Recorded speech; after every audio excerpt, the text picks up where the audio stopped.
Hello viewers, and welcome again to Discovering Truth, and I am Pastor Forbes from the Gateway Abiding Word Ministries here in the Gambia. We are now, I believe, in part 7 of our very lengthy series entitled The Gambia Getting It Right. I believe that every citizen, bona fide citizen, and every resident in the country ought to mean well for their country, for their place of residence, for 2 or 3 basic reasons. For me, certainly as a Christian, as a believer, as a pastor, as a person of faith, the Bible enjoins me on a principle. And the principle says that the place where you are, you must pray for its peace, because in its peace and prosperity, you also will prosper. So praying for its peace, for me, from my understanding, is not just verbalizing prayer, articulating prayer, but carrying that prayerful thought and prayerful behavior and action in my life, so that whatever I do contributes, adds value to the peacefulness of that place, and certainly the Gambia, the land of my own birth, for my country. The second thing, of course, is that I believe everybody, except in very extreme cases where somebody will unfortunately choose to be selfish, inward-looking, introvertish about themselves. Otherwise, everybody tends to think generationally. Everybody tends to think legacy. I came and I met my nation, my continent, my world like this before I exited by the grace of God, because I came gifted, endowed, blessed. I was trained, I was exposed, I was given opportunity, and the total consummate experience of my life is such that I should be better than how I came into the earth by birth. I want to live having contributed, live having added value to the aspirations, the hopes, the ideals, the national vision, dream of the country. And so therefore, I want to do what I can within my power, within the sphere of my influence, to make it better so that we get it right. We have this argument that goes on from time to time, and I have had both radio and television programs in this country. We say Banjul Demba, the Banjul of yesterday, the Banjul of yesteryears. And occasionally, you and I will see pictures that pop up on social media, particularly Facebook, and if you belong to some WhatsApp groups, you find, and you'll see pictures of Independence Drive, how much of a boulevard it was, from the Arch, the Never Again Arch, all the way to McCarthy Square. There used to be trees on either side. It was one of the coolest places, and whenever we had the Independence anniversary on 18th February, I remember they would build an arch there, and it used to be so beautiful. And then we had the flags of the country, and any visiting country put in a fish finger form, and then they had them on either side, diagonally, all the way through. It was such a joy. And sometimes you see pictures of streets in Banjul, Russell Street, Wellington Street, Buckle Street, Dobson Street. You see some streets and you can't believe that those are the same streets you are seeing today. Reason being that the streets, unfortunately, are not looking better today than they looked like in 1969, 1972, 1975, 1977. And you would have thought, and rightfully so, expected also that the more we progress with years and exposure and inventions and creativities and technological prowess, the better even infrastructure should have become. That should be the case, but sometimes it's not like that. A lot of us know that in our childhood, I can humbly and also proudly say that in our childhood, with one salary, our parents were able to get a car loan, a house loan, they built a house, they bought a brand new car, and I don't remember anybody coming to say this house is being sold and the bailiff is ringing a bell. No. And yet, what were the salaries of those times? Maybe it was more contentment. I don't know. Obviously, I know as a young boy, the Dalasi was like almost at par with the dollar. After some time, it became 3-1. I remember that. I used the pennies and the pounds and the shillings. I remember that. And you would have thought that 50 years, half a century later, almost going to 60 years, we should have, by reason of the regularity and the consistency of use, have tweaked national life, national development, national vision, Gambian dream, aspirations, pledge, statutes, and everything, that by now we should have really had it almost at 99% right, regardless external factors, because we must never be insular as a country when we start saying, but look at that country, but look at this country. People tend to say that. But there are other countries that never say, look at this country, look at that country. And they probably use the lyrics of our national anthem more than we do. They strive, they work, and they pray to bring everybody in unity, regardless the diversity of everything that goes on. And so we've taken this series to discuss all the possibilities. And obviously, some of the points are lingering points from First Republic. Some of them are new developments that we see. And somebody once said, once you have identified the problem, you are 50%, half of the way into solving the problem, because you've identified it and called it out for what it is. So you have zoomed in on what it is, and your energies are not going to be wasted on peripherals and non-essentials. So the question arises, number one, or the questions arise, for how long are we going to be babysat by regional forces? If the continued stay of the economic forces is necessitated in the eyes of the heads of government, why? What is it that we are losing internally?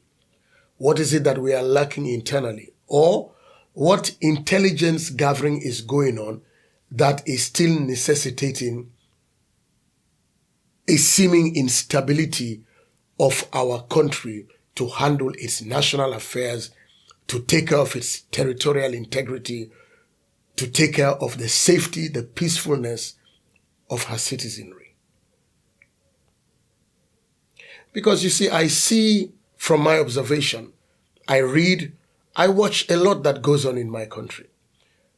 Sometimes with one hand, we are quick to ask for aid. We are quick to ask for help. We write beautiful proposals, awesomely correct concept notes, and we speak the speak. We talk the talk. And then when something goes wrong, and those from whom we asked help try to point it out to us, we are quick to take the left hand and say, we're a sovereign nation. You cannot tell us what to do. And the question is, how sovereign are you if you're always asking for help? The Bible categorically says this in the book of Proverbs, chapter 22, verse 7, that the rich will always rule over the poor, and the borrower will always serve the lender. And I will add my own tweak to it. He who invests and sows into your life to lift you up has every right to reap and claim their investment, because you are what you are because of their investment. If that annoys you, then I am happy. That was my intention. If it annoys me, yes.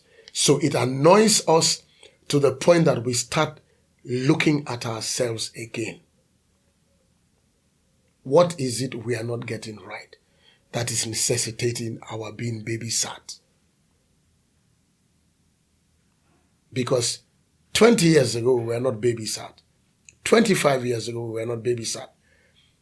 This country was the bastion and the beacon of democracy, human rights.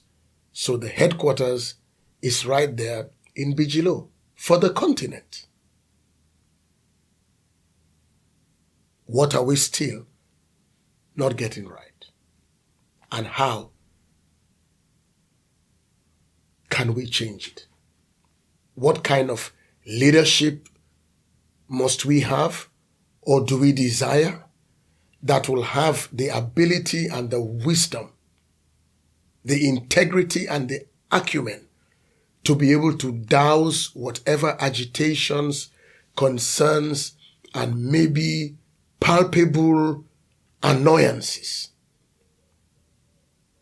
Because, ladies and gentlemen, in every sphere of life, whether it's just business relations, organizational relationship, marital unions, marriages, homes, there is always a way to solve it out. In Wolof, we have the word diso.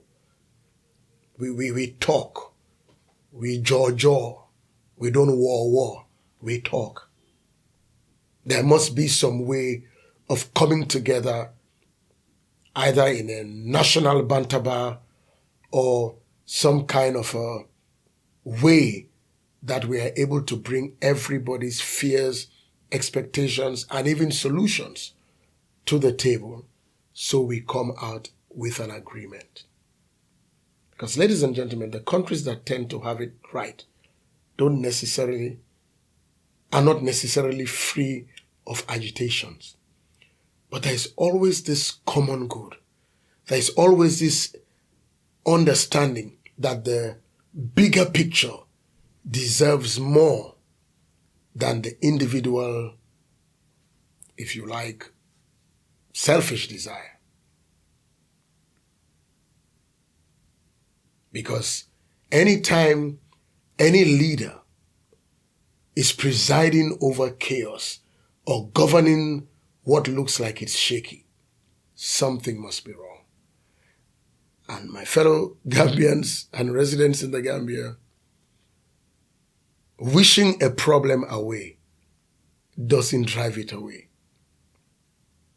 And nobody can babysit you forever. It is not in anybody's interest to keep scaffolding around a construction site forever, for the fear that when the scaffolding leaves, the building will collapse. Then there is something wrong with that building. And if I use this example, guess what? The owner, the company that is lending you that scaffolding, they are smiling all the way to the bank. You cannot expand, you cannot grow. In fact, the beauty of you cannot be seen because it's covered by the scaffolding. There are acro jacks, acro props all over. And the impression that those things create is that this building is not yet ready. You know, this is how the Bible puts it. There is a time for everything. There is a time when the scaffolding is unnecessary. It gets ugly. People keep wondering, why is this thing still here? Remove it. Let us see the integrity of this building to stand for itself through one rainy season, 2 rainy seasons, 3 years, 4 years. Then we are sure of the integrity of its foundation. Then we can start doing what we want to do as per our visions, aspirations, and dreams. Another thing about this is that, why does it seem as our country that We have MOUs, we have bilaterals, and ladies and gentlemen, I hoped we could talk to the average Gambian anywhere. I think people get tired of seeing secretariats, communiques, and all these terminologies we have, not to talk of stakeholder meetings, validations, and all this grammar that we have, but it never translates into any tangibility. As the English would say, it's observed more in the breach. Basically, it's dusted till the next thing happens. So in our nation, from time to time, there are incursions into the country.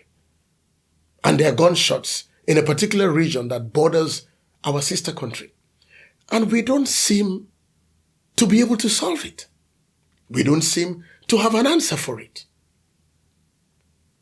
I would not like, want, or wish to be resident in that area, because we've heard from MPs, it affects schooling, it affects commerce, you're just not sure what is going to happen. So basically you feel like a hostage in your own bona fide territory.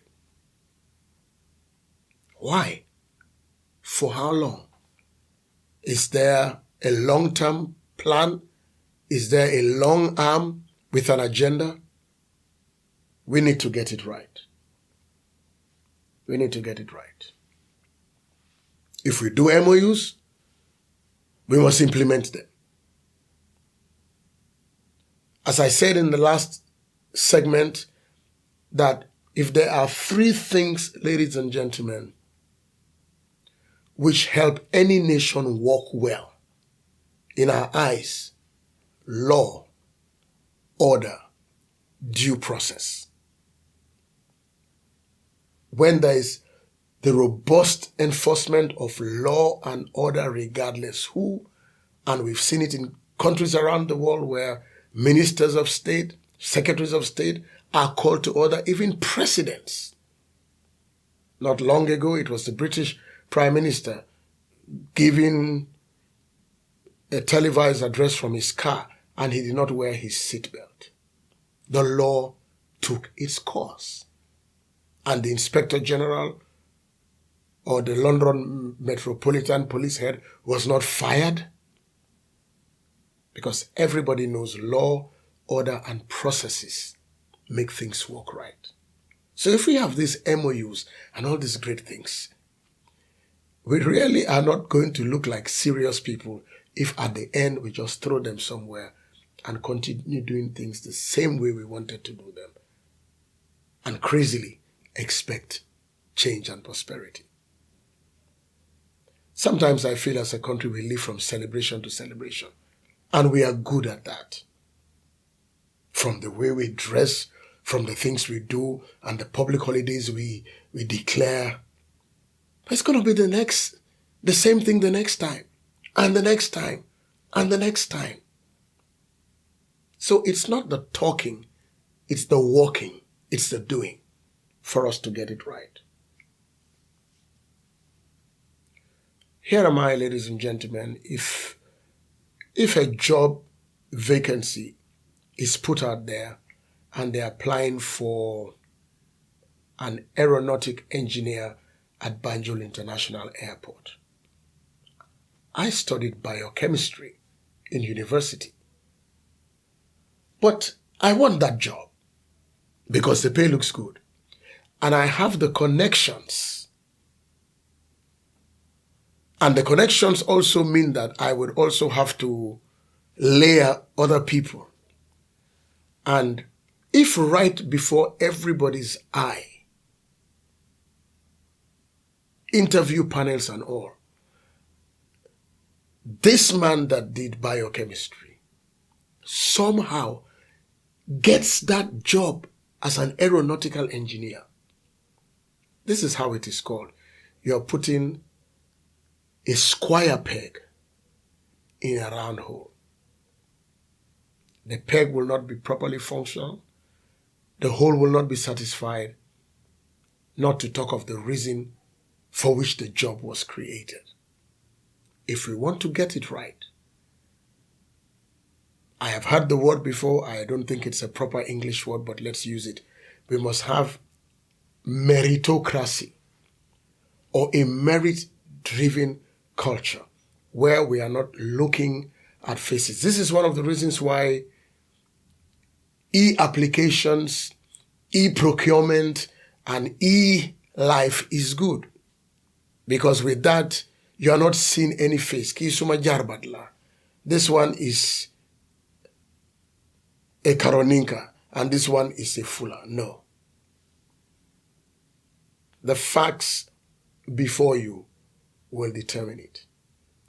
And there are countries around the world, and at least one in our continent, where these processes are functioning. So there are indices that qualify and disqualify. And so there is no cronyism, nepotism, or anything like that. Excuse me. Because a square peg in a round hole speaks of one word. And this is going to be one of 4 words we will want to pick up by the grace of God next week. The C word, the J word, the R word, and the M word. The C word, Gambia, the R word, Gambia, the J word, Gambia, and the almighty M word. You say, Pastor Forbes, what are those words? The C is the corruption. We are dealing with issues that we are having to write to donors who are querying 50 million, 20 million, 10 million. I think it is sad, shameful, disgusting for us to be called out. And the responses we are reading on social media just even make it unbelievable. And are we going to get to the bottom of that because of external pressure? Because if we don't, then we will be tightened because of how we lift up our hands to ask for help and support. So if people help and support us and we are wicked to ourselves, where are we headed? We must get it right. So we'll deal with the C word and the R word. What is the R word? Religion. If we couch and cover everything we do wrong in religion and in phrases by the grace of God, Insha'Allah, Busobeyala. If we do that, sometimes people even say, in Jesus' mighty name. But disregard the might of that name and do evil. If we are not able to properly position the R word, it will drag us down. Because the fear of the Almighty, I think, should make people behave well. But here, it doesn't seem to. We will deal with the R word if we need to get it right. You say, Pastor Forbes, what's the J word? I'm sure people are juggling in their head. It's not juggle. The J word is jealousy. We cannot get it right if we are jealous of each other. And jealousy is the umbrella word for the pull him down, pull her down mindset. You know, if I close my eyes and you close your eyes, can we imagine why this nation was called many years ago the Smiling Coast? What was the intention? Men, the people are loving, they are welcoming, they are open. We boasted that no Gambian should go hungry. You can walk into any home and have lunch and all that. If that is true, and it used to be, then it meant that we had handled jealousy and envy and all these things. But the J word has arisen strongly in our country and divided us in unbelievable ways. So corruption, religion, jealousy, and if you listen careful to me, I said the almighty M word. That one I think everybody knows. The almighty MASLAHA. Because in MASLAHA, I think basically it's situational ethics. Nothing is right, nothing is wrong, everybody cover everybody, and let's just move on. We cannot get it right. It's great to have commissions. All kinds we have had, and more look like they are appearing. But the commission is not the end. The commission is a vehicle, the means to an end. If we are serious about commissions, we will implement no matter whose ox is God, so that we all wake up to know that for every cause, there is a consequence. For every action, there are reactions. For every decisions we make, responses will come back. And we will be guided. And it may jitter us, shake us for a while, but after some time, it becomes second nature, it becomes normative, and we are all well. So I will not be efficient. I will not do what I do necessarily just because I signed an oath of office and secrecy, but because of my integrity and what obtains as the way my nation works and our collective desire for things to work right, I will do that. It's not a pen, it's not a signature that will make me do that. It's my heart, it's my conscience. So let me stop here. By the grace of God, as I've promised you, we will deal more with corruption, religion, jealousy, and the MASLAHA syndrome. I don't think it's too difficult to get it right. I don't think so. Because, ladies and gentlemen, we are 2.4 million people. If every Gambian is lifted to Switzerland, to the UK, to Canada, to Rwanda, in a year or so, we'll all operate in orderliness, not because orderliness is foreign to us. It's just that we have doused it with MASLAHA and corruption and jealousy and religion. But when we see systems that give proper placing to what should make a country work out right, we will all do it. We will all do it. If we decide we are going to clean our streets, it will not be a tokenism action one Saturday. It will be regular, consistent. Cleaning the streets is not a photo opportunity time. Cleaning the streets is not a political posturing and point scoring time. It means we really are not doing it. I can take a photograph with a spade and 3 garden forks and lean by a cleansing truck. It doesn't mean the place is going to be clean. But if it's from within, because we all want the Gambia to get it right, things will work out well. Let me stop here and say, by the grace of God, until I come your way next week, we'll be looking at this and fleshing them out with the desire that we all will see our country turn out well. May we have a good day, and may God's goodness and mercy and kindness keep our country until I come your way again. Thank you.